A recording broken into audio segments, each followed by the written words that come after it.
नमस्कार बंधुगण ख्रीष्टान प्रिय भाई एवं भनी माने आज भिडियो रे आमे माने कौन आलोचना करिबा ता ऑलरेडी आपण माने थंबनेल देखिकी ही आपण जानि सारिथिबे। विरोधी माने लगेले निया, प्रार्थना सभारे विरोधी माने लगेले निया आउ पूरा तंबू गुड़िक जली पुड़िकी छरकार हो गला। प्रार्थना सभारे निया लगेले। तबे ख्रीष्टरे प्रिय भाई एवं भनी माने आपण तो भल भाव जानिछंती ख्रीस्टियन मानक निमंते ताड़ना कौन से एक नुआ विषय नुहे। ख्रीस्टियन मानक निमंते ताड़ना आउछि बहुत पुराना। आउ केते दिनर पुराना, ये कौन सी वर्षे 2 वर्षर नुहे।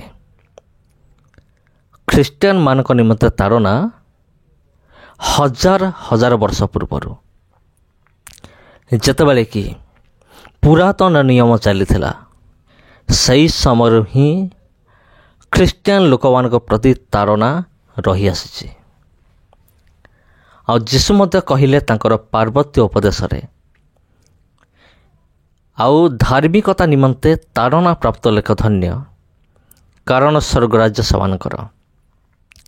आ ता सहित आउ गोटे विषय मध्य प्रभु यीशु कहिथिले जे सेमाने तुममानकर पूर्ववर्ती भाववादी माननको ही समाने ताड़ना करथिले।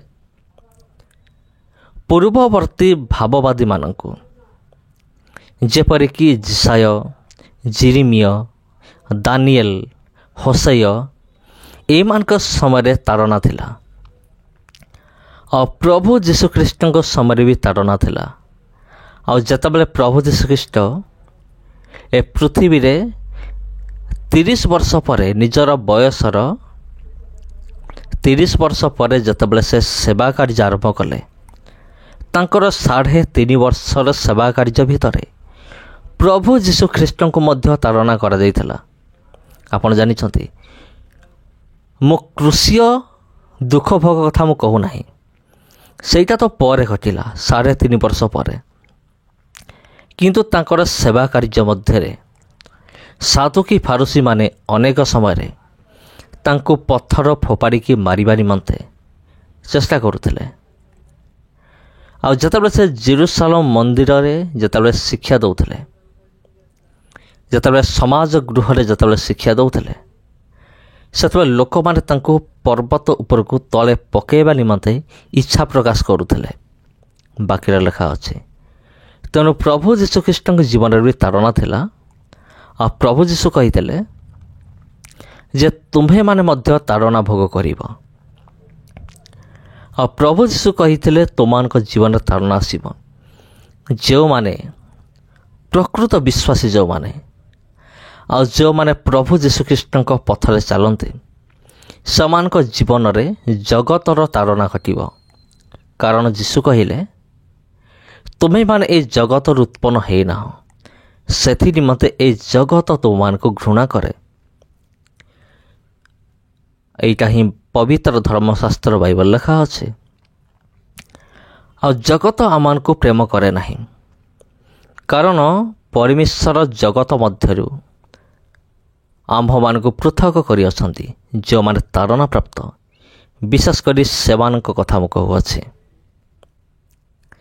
तेबे प्रिय बंधुगण ए घटनाटा होची बिहार गोटे जगार तंबू टणा होता। सबु किछि कार्यक्रम सरी थिला, प्रार्थना मीटिंग हेबार बाकी थिला। किंतु राति रे ख्रीस्टियन विरोधी मान आसिकी तंबूरे निया लगे देले। एठारे मु गोटे प्रश्न गोटे रखिया पई चाहे, जदि एटा उल्टा ही थांता, जदि हिंदू मानकर हिंदू धर्मर कौन सी जदि प्रोग्राम थांता आ धर जाऊ एटा तो ख्रीस्टियन लोक माने करिवे नाही, किंतु मु गोटे उदाहरण स्वरूप मु कहू अछि। धर जाऊ ख्रीस्टियन लोक माने आसिकी निया लगे थांते, तबे कौन ही थांता? कौन आपण भाबुछंती कौन ख्रीस्टियन विरोधी माने चुप होगी बसते? ବିଲକୁଲ ନୁହେଁ।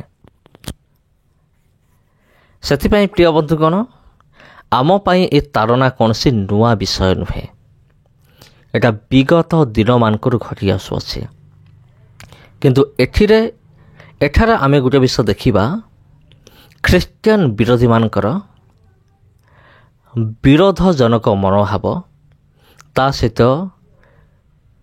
ଖ୍ରୀଷ୍ଟିଆନିଟି ପ୍ରତି ସେମାନଙ୍କର ଘୃଣା ଭାବନା ଆଉ ଏକଛତ୍ରବାଦ, ଧାର୍ମିକ ଏକଛତ୍ରବାଦ ଆପଣ କହିପାରିବେ, ଏ ସମସ୍ତ ବିଷୟ ସେମାନଙ୍କ ପାଖରେ ଦେଖିବାକୁ ମିଳେ। ଆଉ ସେମାନଙ୍କର ଏଇ ଯେଉଁ କାର୍ଯ୍ୟ ଅତ୍ୟନ୍ତ ନିନ୍ଦନୀୟ ଏବଂ ଲଜ୍ଜାଜନକ ଅଟେ। କୌଣସି ଧାର୍ମିକ ଅନୁଷ୍ଠାନରେ ଯାଇକି ନିଆଁ ଲଗାଇବା, ଜାଳିଦେବା, ପୋଡ଼ିଦେବା, ଏଇଟା କୌଣସି ମର୍ଦ୍ଦାଙ୍ଗୀର କାମ ନୁହେଁ। ଯେମିତି ହିନ୍ଦୀରେ ଗୋଟେ ବିଷୟ ଅଛି ନା ମର୍ଦ, ଆଉ ଯେଉଁମାନେ ନାମର୍ଦ, ଯେଉଁମାନେ ପ୍ରକୃତରେ ମର୍ଦ ନୁହନ୍ତି, ସେମାନେ ଏମିତି ଲୁଚି ଛପିକି ରାତିରେ ଆସିକି ସେମାନେ କ'ଣ କରିବେ? ନିଆଁ ଲଗାଇବେ। ତେବେ ଖ୍ରୀଷ୍ଟରେ ପ୍ରିୟ ଭାଇ ଏବଂ ଭଉଣୀମାନେ,